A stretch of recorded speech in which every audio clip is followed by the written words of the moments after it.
Hola a todas, bienvenidas a este espacio íntimo, valiente y profundamente humano. Soy Paola Onzaga, autora del libro Historias de mujeres exitosas que los hombres tampoco se pueden perder. Una obra que nació del alma y está escrita con voces, con mucha fuerza. El día de hoy está aquí una de esas voces, una mujer que ha renacido desde las cenizas de sus propias experiencias, que se ha transformado como la mariposa que siempre fue y que hoy inspira a miles con su historia. Tengo el placer de presentarles el día de hoy en este episodio, capítulo 4, Mujer Mariposa, a Beatriz Álvarez. Esta no es una entrevista común, este es un vuelo hacia el alma de una mujer maravillosa, una mujer que admiro. Bienvenida, Beatriz. Hola, mi Pau querida, gracias por este espacio. Pues quiero hacerte una corrección porque mi capítulo es el número 3, además que Ah, fue no, un volvamos a número. empezar entonces. Bueno, vale.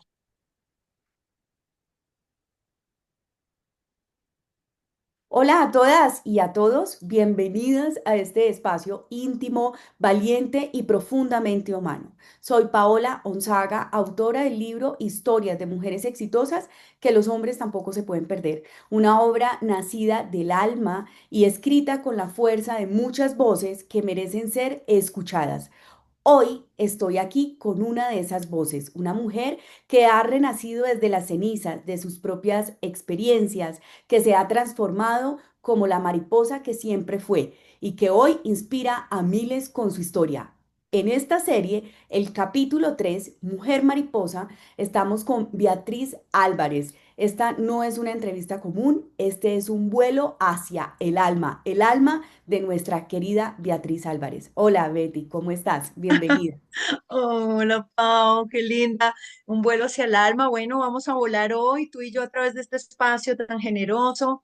Siempre estoy inmensamente agradecida por haber liderado esta obra, por haber puesto mujeres ahí a hablar, a poner su voz, contar su historia, porque de las historias es que nos nutrimos unos a otros. Así que siempre voy a honrar esa bella valentía tuya que años después se materializó y hoy estamos aquí viéndolo como una realidad.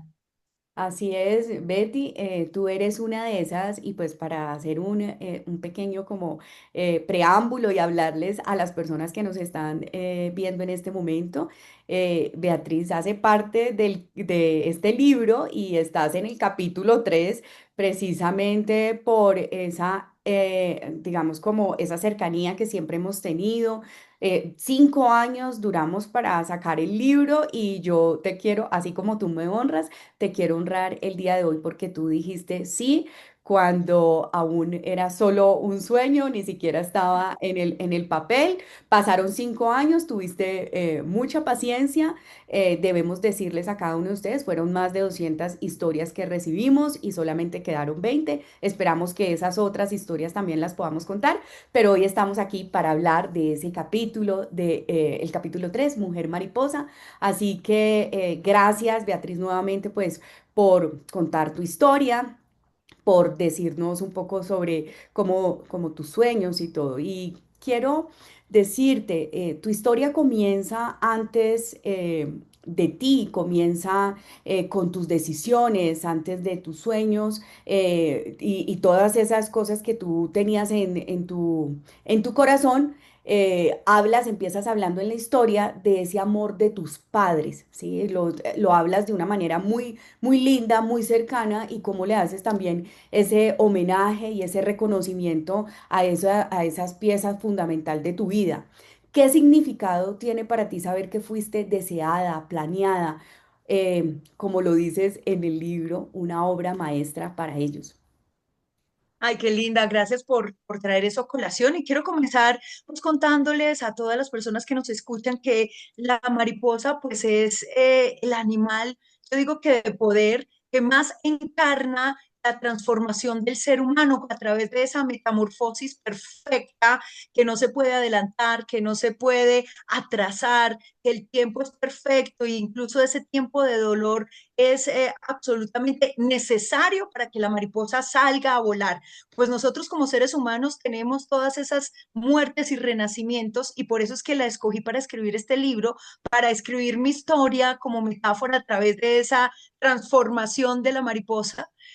También quiero decir que no sé cómo, por diosidencia tú, en tu infinita intuición le pusiste el número 3, que para aquellos que somos místicos y buscamos herramientas de autoconocimiento, la numerología, yo soy un número 3. Yo soy el número de la comunicación, del propósito de comunicar un mensaje de amor, de propósito, y justamente, y por diosidencia tú te lo pusiste a mi capítulo y dije, no puede ser más perfecto. Así que con este preámbulo y con este contexto, pues voy a lo que tú muy lindo introduces y es mi familia. Y aquí en el capítulo, pues yo empiezo a narrar mi historia a través de la mariposa. Y la primera etapa de esa metamorfosis comienza con el huevo, que es el origen de la vida. Es el lugar donde nacemos, las personas que nos correspondieron como familia o como cuidadores, esos primeros cuidadores en mi caso, pues fueron unos papás que me desearon muchísimo, que me planearon y que me tuvieron como su primera hija. Y yo digo que fui muy bendecida, tal vez esto pues, ya estaba obviamente absolutamente planeado en otro ámbito cuántico, digo yo, y me costó un poco en principio adaptarme, yo no entendía muy bien, parecía como un extraterrestre que había entrado a un universo desconocido, otro planeta, yo no me visualizaba mucho como en ese campo, pero después del tiempo aprendí a reconocer a esos seres maravillosos que me trajeron al mundo y verles esa inocencia, esa humildad, pero ese carácter con el que me formaron, con el que me recibieron y agradecí profundamente su existencia y fueron pilar fundamental para que yo me desarrollara, para que yo pudiera tener esa estructura, para que yo pudiera tener ese valor, ese coraje, y me han apoyado toda la vida. Entonces, cuando yo hablo del huevo y el lugar de origen de nosotras como mariposa, es para que reconozcamos cuál fue esa etapa de formación y la honremos. Porque a veces podemos ser muy bendecidos porque son buenos padres, una buena familia, y a veces no es tan bueno, digamos, que esa paternidad o maternidad, pero igual tenemos que honrarla. Si no conocemos, si no reconocemos esa historia, no vamos a poder crecer porque tenemos una deuda. Así que para mí, en este capítulo, lo que yo hago es darle su lugar, honrar su papel, su lugar, lo que me dieron sus principios como padres que llegaron primero y pusieron ese huevo ahí en Manizales hace ya 48 años. Hace 48 años, Ya, ahí quedó el ese huevito. ese huevo que dio muchos frutos, que ha dado muchos frutos. En el libro, en el capítulo 3 tú hablas que, pues, a pesar de tu padre, de algunas carencias, eligió la gratitud y el amor como camino. ¿Cómo crees Sí. que esa elección impactó tu vida y tus decisiones? Porque hablas, yo sé que tienes una cercanía con tu padre muy profunda y lo Ujú. muestras también en ese capítulo. ¿Qué impactó tu vida y tus decisiones frente a esa elección? Mira que como tengo una familia o este matrimonio eh, nace de una unión diferente, porque aquí digamos que las de armas tomar era mi mamá, como es en el eje cafetero de pronto y en la cultura Sí. paisa es muy matriarcal el tema, ¿no? Que son las mamás las que ponen el carácter, la fortaleza, sacan a los hijos adelante. Mi padre era la bondad hecha hombre, era la humildad hecha hombre y un padre bastante protector, proveedor, que trabajó desde los 11 años, porque venía también de una familia muy humilde. Y él, junto a su padre, pues fueron los que respondieron por sus hermanas y por la mamá de mi padre, por mi abuela. Entonces era un hombre que sabía de trabajo, sabía de responsabilidad, sabía de ponerle el pecho a absolutamente todo en la vida. Entonces, pero era el que decía hacía todo. Mi madre era la que ponía las reglas, ponía la dirección, ponía la línea y él decía la última palabra. Sí, mi amor. Genial. Entonces, digamos que yo crecí con esa idea de lo que era masculino, lo que era el hombre de la casa. Era muy lindo porque yo con mi padre pues tuve muchísima afinidad. Con mi madre menos, pues porque ella me tocaba todos los botones y me los detonaba, ¿no? Porque pues con ese carácter entrábamos un poquito en choque. En cambio con mi padre no, de pronto era porque no teníamos una comunicación tan cercana, pero sí a través de eso que se daba de forma natural, de sentarme en sus piernas cuando él escuchaba tangos y milongas, Ay, qué lindo. tomaba sus aguardientes en la casa, que era su único pasatiempo, porque era un hombre que no tenía amigos, que no salía, que era del trabajo a la casa y de la casa al trabajo y su único momento de diversión y de esparcimiento era ahí, sentarse en la sala, poner Mi Niña Bonita, que era la canción que me dedicaba, tan hermosamente me la cantaba ahí con sus traguitos, y para mí eso era como el momento más feliz de todos, porque yo sentía que mi padre me adoraba y que yo era su niña bonita. Entonces, de ahí pues se formó como un vínculo indestructible y yo con él, pues literalmente le aprendí muchas cosas que hoy las acojo y las reconozco en mí, porque fue un legado y lo reconozco como legado. Uno de ellos es la humildad, uno de ellos también es la alegría, porque ese hombre, pese a las dificultades, nunca en mi vida lo he escuchado quejarse de nada.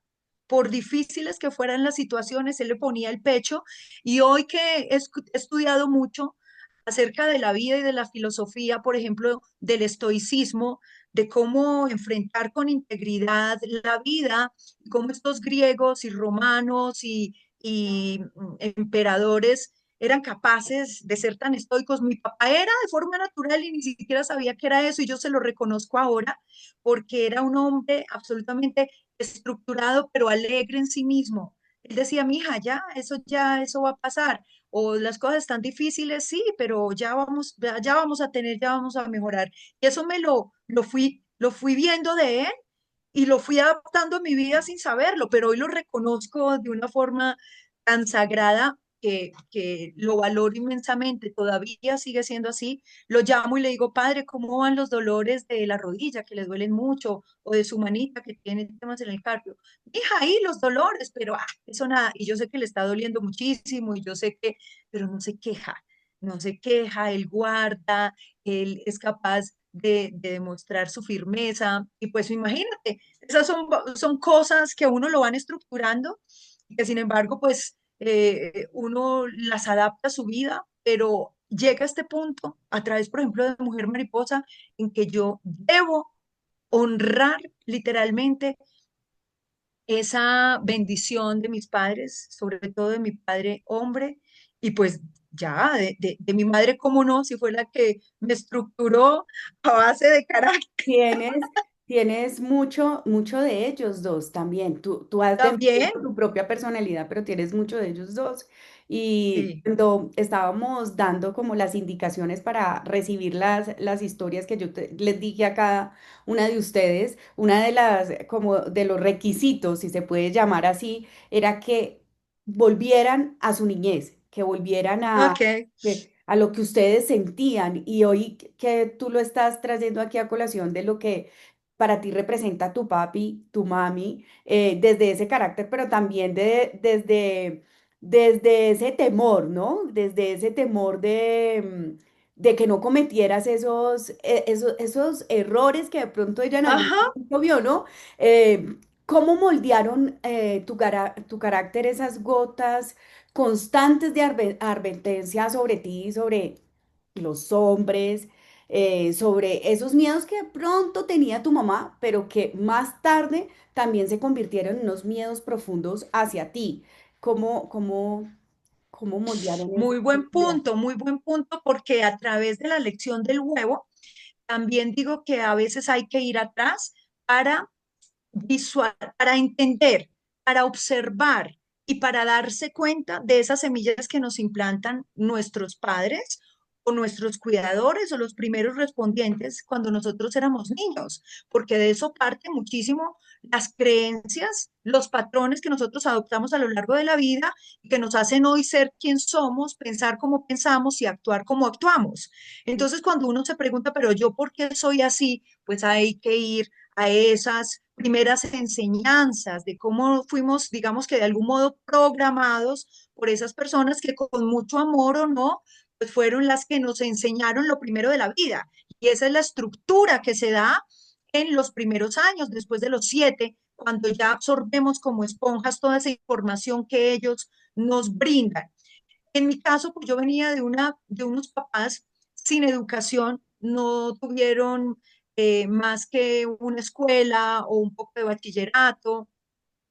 Fue gente muy humilde que venía de familias disfuncionales, de familias donde también fueron abandonados. En el caso de mi madre, ella pues tuvo que salir sola adelante en casa de una hermana, en casa de la otra, aguantando humillaciones, donde también recibía muchísimas tentaciones y propuestas indecentes de muchos hombres, que ella demostró su firmeza, su estructura y su carácter al no ceder ante cualquiera de estas propuestas, porque ella se mantuvo virgen, se mantuvo quietecita hasta tanto no viniera su esposo idóneo, su pareja perfecta, que fue mi padre.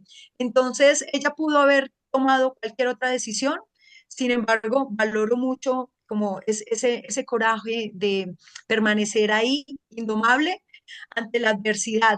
Y eso en ella le creó muchísimos miedos porque cuando me tuvo a mí, entonces ella no quería que a mí me pasara lo mismo, tenía un poquito de aversión frente al concepto de lo masculino.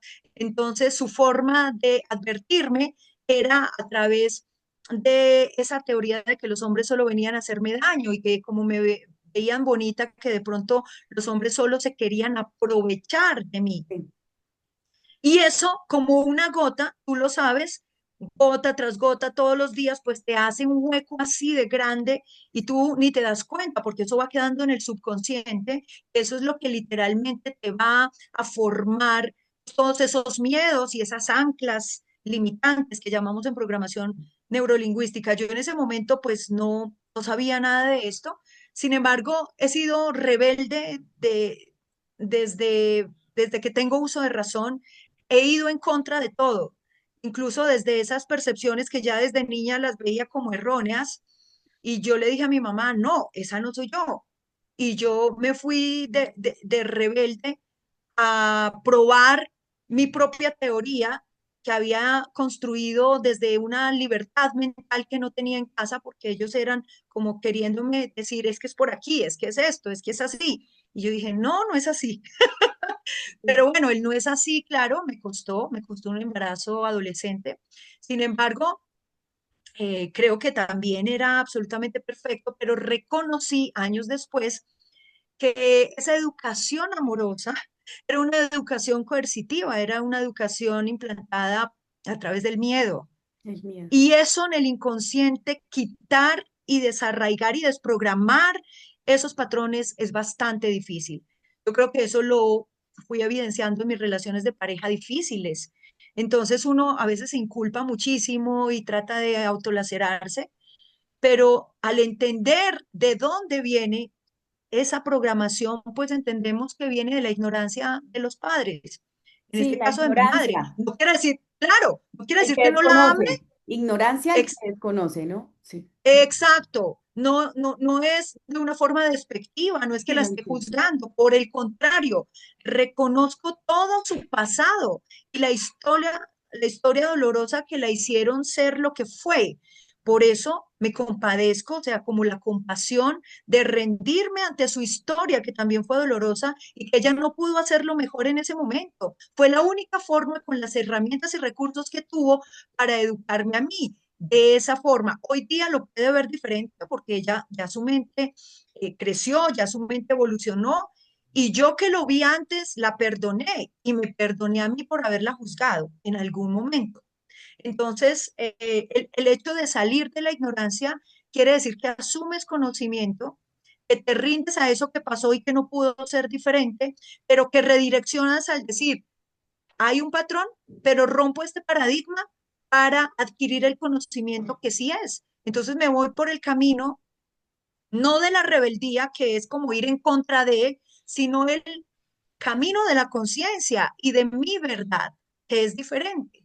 Entonces, igual amo a mi madre como es y como ha sido siempre. Así no nos entendamos en muchas cosas. Reconocí que en la diferencia estaba el amor incondicional, de aceptarlos como son, sin quererlos cambiar y aceptando que ellos me querían cambiar, pero que yo no iba a establecerme en eso que amorosamente ellos querían para mí.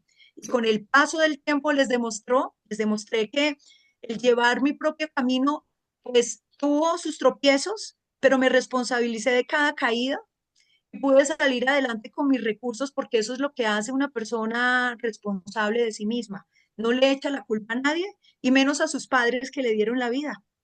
No, y que le dieron la vida, pero que también ellos desde sus propios conocimientos, ¿no? Lo que creían que en ese momento era bueno para ti. Y que tú Mm, muy sabiamente también te das cuenta de eso, porque hay mucha gente, Beatriz, que pasa años, años, años sin darse cuenta y sin reconocer lo que vivieron sus padres, ¿no? Y solamente como desde el juzgar, y es que soy esto por culpa de mi padre, y es que soy por qué actuó mi padre o mi madre de esta forma. Y tú, pues, desde esa conciencia, lograste también de alguna forma sanar y reconocer eso, pero hacer tu propio camino. En el capítulo 3 tú nos hablas que a los 17 años, siendo reina, presentadora, que eras una mujer hermosa como lo eres y lo sigues siendo, admirada, te enfrentaste al juicio público con ese embarazo que ahorita también mencionaste en la adolescencia. ¿Cómo, mm. cómo uno navega frente a ese huracán emocional y social a esa edad? Duro, muy duro, Pau, aunque quiero decirte que también uno en esta generación en la que estamos tú y yo se puede quejar mucho de un embarazo a los 17, pero ¿qué hacían nuestras abuelas y bisabuelas cuando desde los 15 años estaban eh, criadas y la cultura y la religión las había domesticado para ser madres?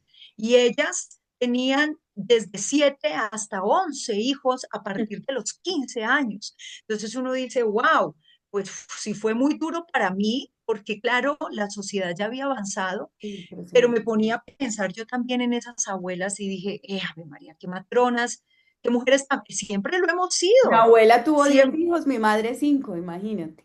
calcula. Que venimos Entonces ellas. también de familias paisas, sí, complicado. Exacto, y sabemos que para eso estaba la mamá en esa época y que ellas pues no se podían ni quejar ni decir esto fue muy duro, yo debí vivir mi adolescencia y luego estudiar, no, porque eso no estaba ni siquiera programado en su mente para No, ninguna Beatriz, y visionaria de esa además, época. además porque te quiero y les quiero contar a todos ustedes algo, una Ujú. anécdota así pequeña de algo súper profundo que me tocó. Yo estoy haciendo en este momento como estilo de recuento en una entrevista, o si se puede decir, conversación muy cercana con mi abuela y mi mamá, con varias preguntas.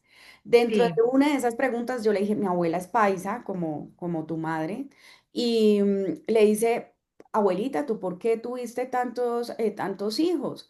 Y bueno, en una conversación más profunda que no me voy a detener aquí, pero me decía, es que en ese momento era mal visto por los esposos que planificaran y tampoco tenían el conocimiento. O sea, tantas cosas que se desprenden de eso, que si uno empieza a remontarse hacia el pasado, de ver lo que pasaron nuestras madres, nuestras abuelas, pues uno lo único que debe hacer es lo que tú hiciste, ¿no? Y siendo en esa época, ¿no? Ahora, claro, o sea, lidiar con eso y ahora tú vienes a tus 17 años y quedas embarazada, pues aunque no era el mismo estigma, también me imagino que viviste otra situación muy difícil. sí, sí, sí, y tengamos en cuenta que yo nací en Manizales, una ciudad bastante tradicionalista, también muy pequeña porque es región, entonces pues todos los ojos, no es como en Bogotá que esto es tan grande, que hay tanta gente de todos lados y que como que nadie le importa nada, pero allá sí.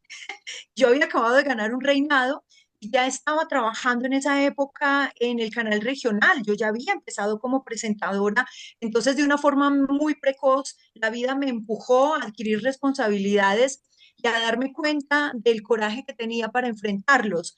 Y como tercer regalito, Dios me dio esa maternidad y ese embarazo adolescente, cuando obviamente no estaba planeado y yo pues creo que no tenía esa vena de ser madre. Yo la verdad era lo que menos esperaba en ese momento y fue bastante difícil enfrentar las miradas, enfrentar el juicio, pero sobre todo el dolor de mis padres que tenían grandes expectativas en mí, en que era ya la niña de mostrar, porque literalmente había salido ya de mi casa, de esa soledad, de esa introspección, porque yo era demasiado tímida, y ya era pública en esa época. Entonces, imagínate, ya había capturado las miradas de mucha gente que ya para mí era un reto y un desafío inmenso, porque yo no quería ser vista, pero pues la vida me llevó ahí.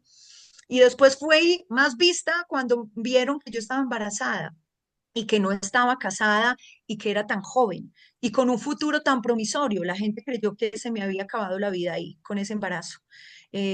Pues por supuesto tuve que enfrentar primero a mis padres, a su dolor, a sentirme culpable, a sentirme mal, a sentirme abandonada de algún modo por el papá de mi hijo, que aunque respondió en ese momento, siguió su vida como si nada, así que a la que le cambió todo fue a mí, no solo físicamente, porque pues uno asume esos cambios de engordarse, de sentir que ya no es la misma, que Exacto. ya no, esa, que ya no puede irse con sus amigas, que ya no tiene libertad, Y en una sino que etapa ya, tan importante de tu vida, estabas claro, haciendo un camino, pues sí, o sea, era un camino desde el reinado, donde todas las miradas están hacia ti, hacia tu físico, hacia tu belleza, hacia lo que, como el referente que puedes ser, porque habías ganado, ¿verdad? Entonces, sí. imagínate, No, impresionante, sí, duro, no, duro, pero duro, duro, imaginar. créeme, pero pues esas pruebas, claro, uno dice duro en la medida en que para uno es lo más duro, no, no, no Ujú. me pongo a comparar de que es duro para otras personas que han sufrido otras experiencias pues más Ujú. terribles, pero para mí en ese momento pues era un cúmulo de situaciones que me obligaron literalmente a ponerme como el escudo de guerrera, el de yo sí puedo, les voy a demostrar a todos que aquí no se me acaba la vida y de que yo voy a salir con mi hijo adelante, así no tenga el apoyo del papá, de mi pareja, pero sí tuve el apoyo incondicional de mis padres y de mi hermana, que fue un ángel y que siendo 2 años menor que yo, asumió el papel de mamá de mi hijo en ese momento para que yo estudiara y trabajara y pudiera seguir pues, con mi ciclo, con mi historia, porque pues de no haber sido por ese apalancamiento, creo que tampoco lo hubiera podido lograr de esa manera, ¿no? Uno dice, ¿qué hubiera pasado? Pues no sé, hubiera sido más difícil de lo que fue. Hubiese sido Sin más. embargo, mira, que fueron muchos retos como en esa primera parte, en esa adolescencia, y tal vez por eso es que no tuve tiempo ni recuerdos de locura, de noviecitos, de parranda, de irresponsabilidad. No Estabas tuve. ocupada con otra Uy, criatura, tenías que sí, madurar, respondiendo en, porque en- en un canal de televisión, en la universidad, porque pues, ya estaba estudiando comunicación, y pues siendo mamá como pude hacerlo, porque también me eché muchas culpas de la maternidad que pude ejercer. Y ahí también me tocó liberarme después, ¿no? Porque después uno dice, Pau, uno dice, uy, no, mi hijo, pues yo no estuve presente, yo esto, yo lo otro, yo fui muy egoísta cuando, entonces es uno como sin culpabilidad, poniéndose, uf, diciéndose mil cosas de que lo hizo mal, de que no fue la buena mamá, de pronto que fue mi madre conmigo. Bueno, a veces se echa uno muchas inculpaciones que después se perdona cuando entiende que no pudo hacerlo mejor, porque cuando uno entiende que su madre no pudo hacerlo mejor conmigo, pues al yo ser madre entiendo también y soy compasiva y bondadosa con mi proceso y digo, yo no pude hacerlo mejor que lo que hice en ese momento. También tenía mis recursos y era muy joven y respondí como una valiente y eso para mí ya es suficiente. Así es, Beatriz, tú eres una valiente, tú eres una valiente, tengo la fortuna de tenerte como amiga, no solamente que haces parte de la organización Mujeres Exitosas Latam, de todo lo que hemos hecho, sino de ser amiga y sé que eres una mujer valiente, que a veces la vida nos exige crecer antes de tiempo. Y como tú lo dices, ser oruga duele porque nos enfrentamos a los miedos, a esos juicios, a esas caídas, pero también ahí nacen esas ganas de volar, nacen esas ganas de decir, aquí estoy, de reconocer lo que fue mi padre, mi madre, y que finalmente yo Ujú. no lo diría como que no lo hice mejor o no lo hice tan bien. Yo me rindo ante la vida ya en este momento de mi vida, creo que ya estoy grandecita y me rindo ante la vida y siempre digo que cada cosa fue perfecta, no pudo haber sido diferente, fue perfecta y tú lo hiciste Claro. perfecto, tú lo hiciste perfecto, Beatriz. Después de tanto luchar, llega una etapa donde nosotros, pues con todo lo que nos has contado, que viviste, o sea, todo, y lo que sigue después, que no nos vamos a adelantar allí, que también son cosas lindas, pero otras dolorosas, a veces nos rendimos y no nos rendimos por debilidad, sino por sabiduría. ¿Cómo fue ese momento en el que dijiste, basta ya, no más, aquí estoy, vamos a seguir adelante? En la etapa del embarazo, de la adolescencia todavía. Cuando ya terminas tu embarazo y pasa este Ah, tiempo de, sí, me refiero es como a ese momento que uno no se rinde por esa debilidad, sino más bien por la sabiduría, porque me te imagino que a los entiendo. 17 años todavía no estabas tan madura, estabas llevando un proceso, pero después de eso, cuando es Claro. que dices, ok, acepto esto, no es culpa de mi papá, no es culpa de mi mamá, tampoco me culpabilizo yo por esto, sino que parte desde esa sabiduría que tú nos entregas siempre. ¿Cuándo es ese, como ese punto donde dice, basta ya, no más, me rindo? Sí, yo creo que también así como mi padre, yo creo que fue heredado de Sí. esa resiliencia innata, Ujú. de esa valentía que venía de ellos también un poco, a pesar de que nosotros tuvimos unas mejores condiciones que ellos. Y yo solamente dije, pues hay que poner el pecho. No me victimicé en ese momento, no esperé a que el papá de mi hijo respondiera, no le rogué, no supliqué migajas y lo que hice fue salir adelante con todo lo que yo podía. Me costó mucho porque no era una forma fácil como de luchar en ese momento contra todos mis miedos. Vuelvo y te digo, he sido una mujer tímida, la gente no me cree hoy día que me ve hablar, pero yo en esa época tuve que entrenar muchísimo ese temor para poder ser presentadora, ¿no? Y muchas otras debilidades. Pero como yo sabía que eso era lo que necesitaba para seguir adelante y sostener a mi hijo y seguir yo avanzando en mi carrera, pues tuve que hacerlo ahí contra viento y marea. Y creo que ahí fue donde conseguí literalmente todas las fortalezas y los recursos que me han servido hoy día para no solo establecerme en esa sabiduría que también se hace práctica día a día, no es que uno llegue y ya está, sino que todos los días se lo tiene que recordar, pero para mí fue en esa primera instancia, al ser obligada a responder tan joven y a no victimizarme, creo que ahí fui forjando un carácter con muchos otros virtudes, con muchas otras virtudes que fui después añadiendo poco a poco con el paso de la vida y de las experiencias, pues porque no todos, o sea, todos nacemos con los recursos, pero no todos los aplicamos de una forma coherente. Nos hace falta a veces sufrir y chocarnos contra el mundo.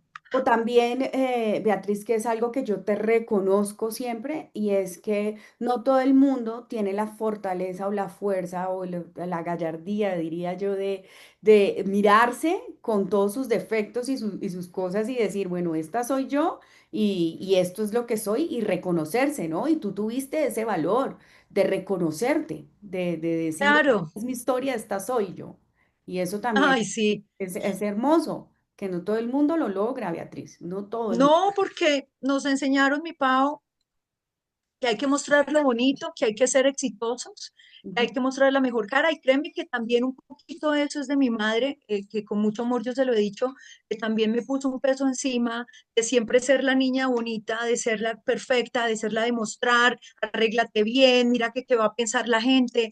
Ella también tenía un poco de prevención y me lo metió en la cabeza. Y debo decir que yo también tuve que ser valiente para quitarme esa capa de superhéroe y decir, no, déjenme sentir, déjenme ser vulnerable, déjenme ser imperfecta. No quiero lidiar con este peso tan pesado, ¿no? Que a veces nos imponemos o sí, nos autoimponemos o nos dejamos Autoimponemos. creer por esa sociedad y por esas personas que siempre quieren que solo mostremos la cara feliz y la cara de éxito y la cara de reconocimiento y nos hace un daño terrible, Pau, sobre todo a las mujeres que cargamos con tanta responsabilidad y somos nuestros principales verdugos. En mi caso también ha sido un trabajo de deconstrucción de esos patrones, de decir, ya basta, yo voy haciendo lo que puedo, reconozco mi proceso y sé que tengo muchas virtudes, pero también puedo errar, también he sido esto. Lo importante es que lo veo y que he fallado, pero he redireccionado y he intentado hacerlo mejor. Y el hecho de ponerme en ese estado de imperfección, pues me hace humana, que es lo que somos todos, Así es, ¿no? Y tal aprendiendo. vez es eso lo que comparto porque ha sido mi gran trabajo, desligarme de esa estructura, de ese molde en el que nos quieren hacer encajar en una sociedad utópica, en una sociedad absolutamente castrante con la debilidad, con la tristeza, con tantas cosas que también hacen parte de lo humano. Beatriz, ¿qué aprendiste con todo esto que nos estás dando de reflexión? ¿Qué aprendiste de ti misma en esa crisis silenciosa de la que hablas, donde nadie te comprendía o que sentías como que, que habían personas que querían que tú fueras el reflejo de esas personas, pero no tu propia identidad, lo que tú eres? Que Sí, pero tú sí aprendí. decidiste entenderte, definitivamente. Sí, exacto, Como esta soy yo. ¿Y exacto. Sí, tan qué, linda. qué Es que aprendiste sobre ti fue mismo? eso, fue esa la lección que solo me tenía a mí, que yo me entendía y que al habitarme me abrazaba y yo decía, pues no encuentro como un par que de verdad me vea como soy. Mira que me da un poquito de sensibilidad, porque claro, me sentía tan sola, aunque estuviera acompañada, que literalmente dije, me tengo a mí y tengo a ese Dios que es lo que de verdad me llena. Yo no entendía muy bien de dónde venía ese Dios porque no era religiosa y no tenía como un dogma ni una creencia específica, pero yo sentía que algo me acompañaba dentro y que me daba la fortaleza para responder a lo que me había puesto la vida en ese momento. Y con el paso del tiempo, vuelvo al tema, por ejemplo, de mi casa. Yo aprendí a amarlos así, pero aprendí a separarme de ese pensamiento castrante, a separarme de ese diálogo permanente, de a conductarme, de seguir cosas que para mí no eran funcionales, que para mí no eran prácticas, que esa no era mi vida. Entonces me hice independiente, me hice autosuficiente. En ese camino, pues nadie, no tenía que, digamos que subyugarme hacia la imposición de otras personas. Y eso me dio libertad. Libertad para errar, caerme y levantarme solita, Esa es nuestra ¿sabes? vida, esa es la vida. Es la Exacto. vida, finalmente. Y eso te da la independencia. Eso te da la independencia de que tú vas con tus propias creencias, con la forma en que concibes el mundo y te haces responsable de lo que pase con ello. Obvio, al tener tú una red de apoyo, un clan familiar como es el nuestro de fuerte, sabemos que esa gente va a estar ahí siempre y estamos para cada uno, ¿no? La familia. Que cuando uno se cae, vamos ahí mismo a recogerlo, pero no como una, ¿cómo te digo yo? Una dependencia, sino como alguien que te sostiene cuando lo necesitas. Es totalmente diferente. Pero la mayor lección es que todo nace y muere dentro de uno.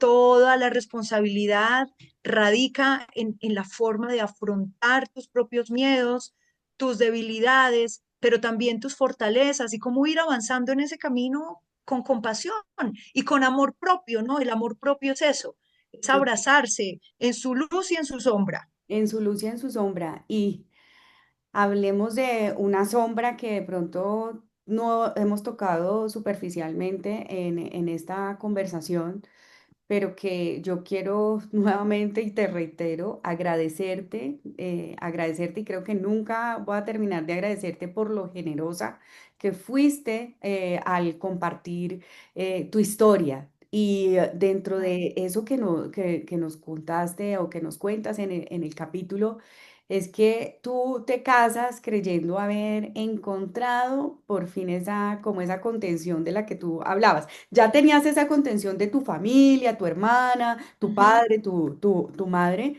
pero, pero pensabas que allí habías encontrado como ese refugio, ¿no? Y acabaste en uno de los capítulos más dolorosos, uno de los capítulos más dolorosos sí, de tu vida.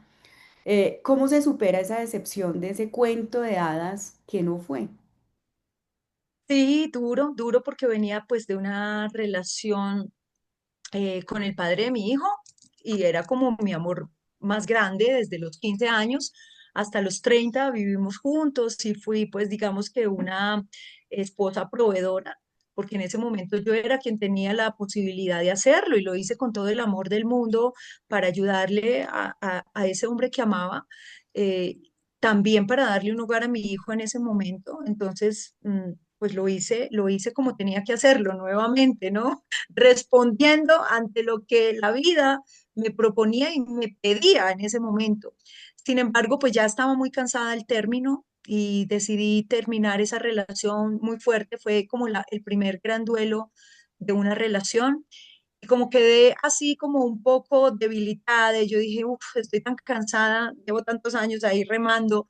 Llega este príncipe del que hablas y me dice como, oh, yo lo tengo todo, ahora sí puedes descansar en mi Ahora, regazo. El Salvador, llegué aquí. El Salvador, un príncipe guapo, adinerado, lleno de múltiples bondades, que me mostró en ese momento que podía bajar la guardia Mm, y que podía creer en que para mí era posible una pareja de esas de pronto que me decía mi madre, ¿no? Que mi mm. madre también me decía, ay, no, Que era un la que buen hombre, merecía.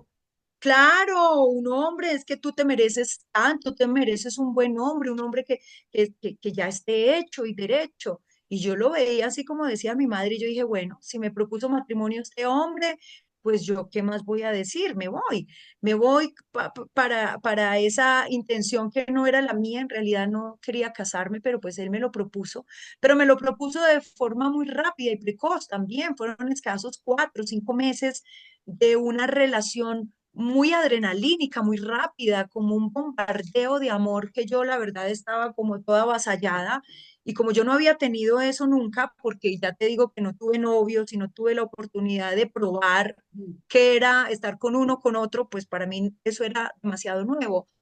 Y pues ya cuando estaba yo en esa relación comprometida y ya había dado el sí, y en ese momento pues yo ya era presentadora en Bogotá y públicamente hice esto en los medios también, entonces tenía ya la presión de nuevo con muchos ojos encima, pero me di cuenta que ese hombre no era así como él me dijo ser. Cuando ese hombre empezó a cambiar, empezó a mostrar una cantidad de conductas literalmente adversas a eso que yo veía y quería de un hombre. Y fueron 4 años en ese momento en los que yo pues seguí intentando de pronto en mi idea de fortaleza, en mi idea de valentía, sostener un matrimonio, de pronto hacerle ver a él la vida de otra manera, como yo la veía, más pacífica, más alegre, en la que le quería hacer ver también que teníamos todas las condiciones para ser felices, que éramos pues muy bendecidos por tantas cosas, pero que él no lo hacía fácil, que él no estaba viendo la vida como es. Y en ese camino me fui debilitando, me fui deprimiendo, fue absorbiendo mi energía y mi luz y yo me estaba dando cuenta de eso. mm.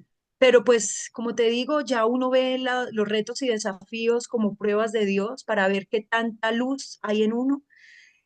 Y cuando yo empecé a autoconocerme, cuando empecé a explorar técnicas, respuestas en todo tipo de talleres, de coaching, pero sobre todo en el ámbito espiritual, pues me di cuenta que primero yo no tenía la potestad de cambiar a ese hombre, que además creo que nunca iba a cambiar, que me estaba yo minimizando y estaba entregando mi poder a alguien que ni siquiera pues lo merecía en ese momento para mí y que yo literalmente tenía que reconocer primero el amor que había en mí, que no había amor, porque yo estaba justificando lo injustificable, porque yo había negociado lo que para mí no era negociable, y yo ya me había traicionado hacía mucho rato cuando empecé a admitir ese tipo de manipulación emocional y de violencia emocional que es mucho más fuerte a veces que un golpe físico.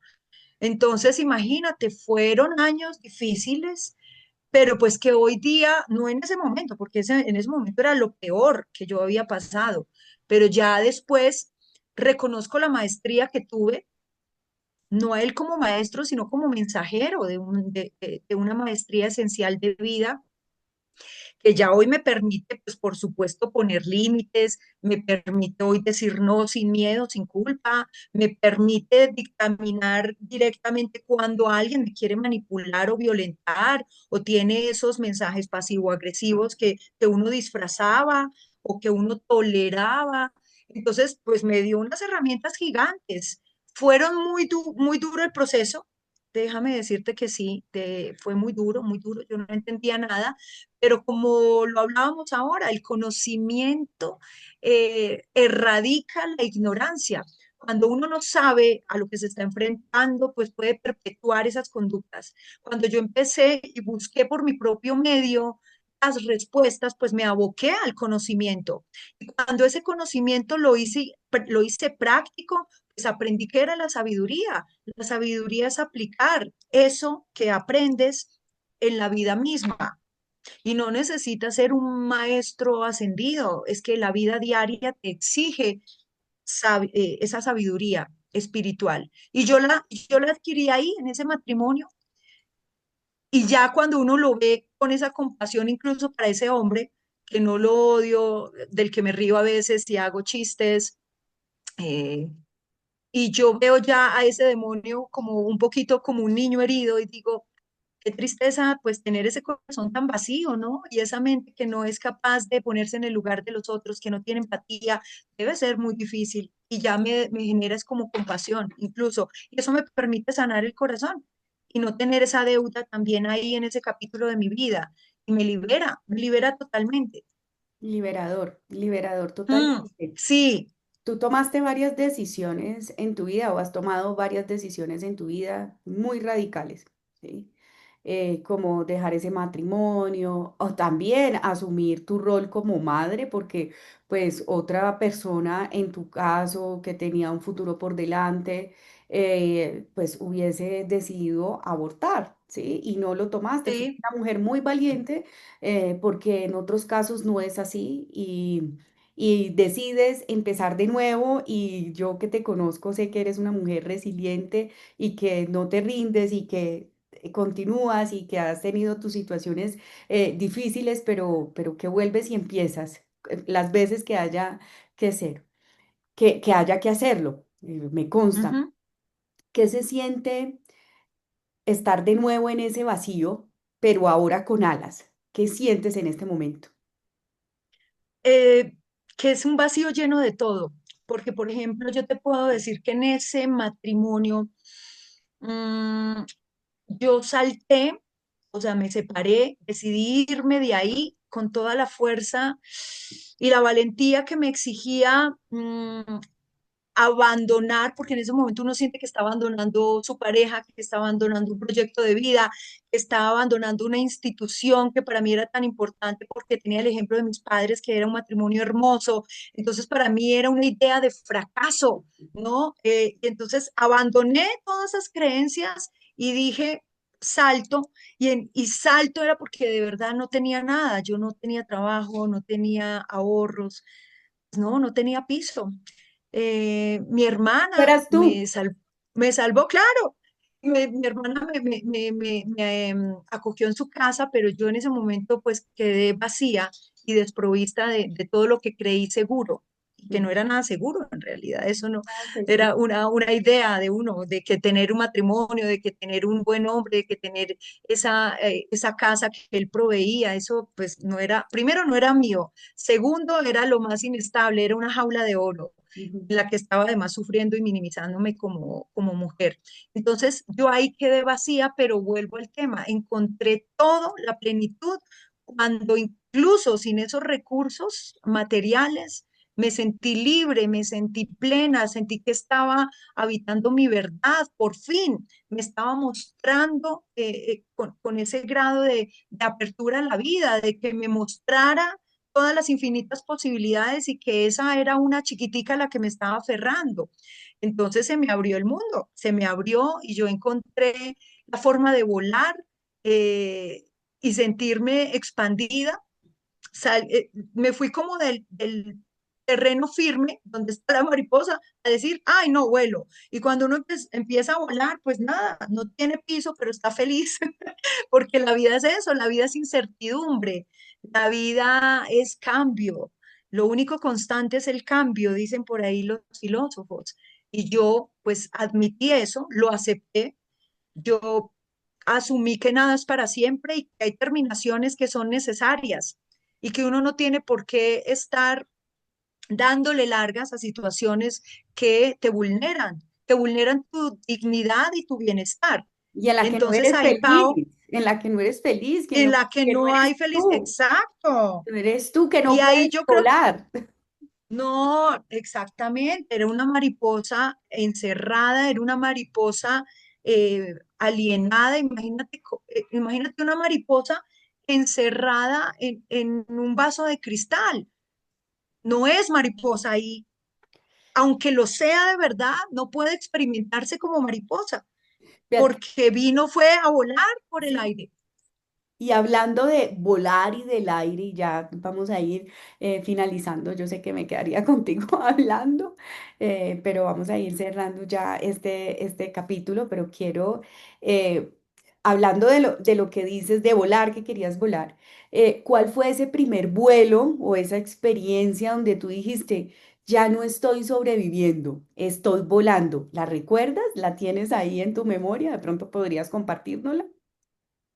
Pues yo creo que fue en pandemia, fue en pandemia cuando como que pude pasar ese capítulo bien, cerrarlo bien con este matrimonio después de divorciada, incluso lo intenté después, pero yo ahí, por ejemplo, tuve otra vez trabajo, pude empezar a ahorrar, empecé a tomar la vida divertida, empecé como a ver que la vida no tenía que ser sufrimiento y que yo desde mis, en teoría, limitaciones, porque uno a veces quiere todo, pero uno dice, ay, pero no puedo viajar, ay, pero no puedo no sé qué. Lo que me daba la vida en esa pandemia, por ejemplo, vi que era absolutamente hermosa, que tenía que agradecer la salud, que tenía que agradecer que podía elegir con quién estar y de la forma en la que quería estar. Y eso, la verdad, me dio a mí como la posibilidad de adoptar literalmente el estilo de vida que hoy tengo, ¿no? Que aunque pasen cosas difíciles que van a pasar siempre, uno no se puede, digamos que no puede huir de los retos, porque la vida es eso. Pero incluso así siento que le doy menos importancia al juego, a este juego de la vida, y trato de ser más inteligente al jugarlo. Entonces, no vine a sobrevivir y no vine a, a conseguir un estándar que me imponga algo o alguien. Vine a vivir bajo mis reglas, vine a vivir bajo mi instinto que siempre me lleva a ese ser que habita en mi corazón.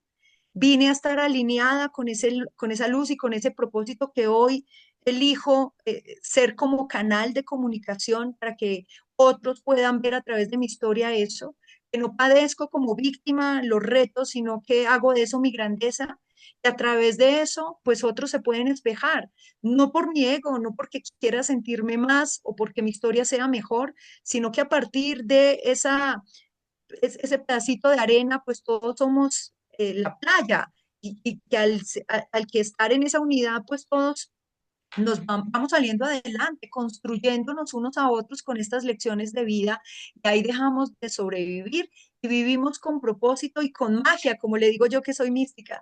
Cuando uno le pone magia a la vida, encuentra todo perfecto, encuentra todo armonioso, incluso dentro de aquello que podemos llamar feo. Le damos también una estética diferente y una aceptación. Y yo creo que esa es la felicidad a pesar de. A Y pesar. creo que ahí empecé yo a adoptar un estilo de vida y una consigna muchísimo más poderosa dentro de mí frente a la vida, mi Pau. Qué lindo lo que nos dices y qué poderoso también. Tú, Betty, ahora acompañas a otras mujeres en sus procesos de transformación y lo haces muy bien. Eres una mujer que realmente admiro muchísimo, no, no como se dice así, de dientes para afuera solamente, sino de dientes para adentro y para afuera. Yo te admiro muchísimo. Y quiero que ya para finalizar esta serie del capítulo 3, Mujer Mariposa, nos digas cuál es esa lección más poderosa que has aprendido ayudando a otras mujeres a recordar esas alas, porque tú hablas desde tu propia transformación, pero también ayudas a otras. Cuéntanos cuál es esa lección con la que Pues pudiéramos mira, el día de hoy. literal, sí, literalmente está aquí en este final del capítulo número 3 de Mujer Mariposa, que el final del proceso es solo el comienzo de un nuevo camino de entendimiento. Entonces, esto no es que se termine ya con algo que aprendí. Empieza uno nuevo para que sigas aprendiendo. Y esa mariposa que sale libre y colorida es la culminación de un tiempo de recogimiento y de metamorfosis, de cambio, de transformación. Toda una odisea en la que solo algunas consiguen expresar su esplendor. No todas. Yo aspiro a que a través de esto que hacemos, de mi trabajo con las mujeres, muchas podamos volar, no todas. Y eso también lo tengo que aceptar y rendirme a eso. El proceso es diferente y uno ambiciona de pronto salvar el mundo, pero con que se salve a sí misma puede hacer un cambio. La mariposa simboliza lo femenino, el más profundo cambio de una mujer, una evolución que inicia desde el interior y no desde ninguna otra parte, porque nada externo acelera su proceso. Somos mariposas, pero nos falta creerlo y en soledad vivir el cambio que necesitamos para abrir nuestras alas de par en par, volar y volver a transformarnos cuantas veces sea necesario. La mariposa nace libre con la posibilidad de volar, solo necesita un proceso para experimentarlo. Así que esa es la lección, mi Pau. No le tengamos miedo al proceso. El proceso suele ser doloroso, pero transformador. Y ese al final es el que nos permite despertar en conciencia, ser libres, elegirnos desde el amor, la paz y la alegría de estar aquí habitando este cuerpo con la conciencia de que somos mucho más, de que somos todo, de que somos Dios encarnados. Así que ese es sí, mi mensaje, Gracias. que trabajo también gracias a mujeres como tú, que hacen del liderazgo una herramienta hermosa para empoderar mujeres, para abrazarnos sororamente y para decirnos que no somos perfectas, somos decididas, somos valientes para mirar esos retos y traspasarlos. Ay, gracias, Beatriz.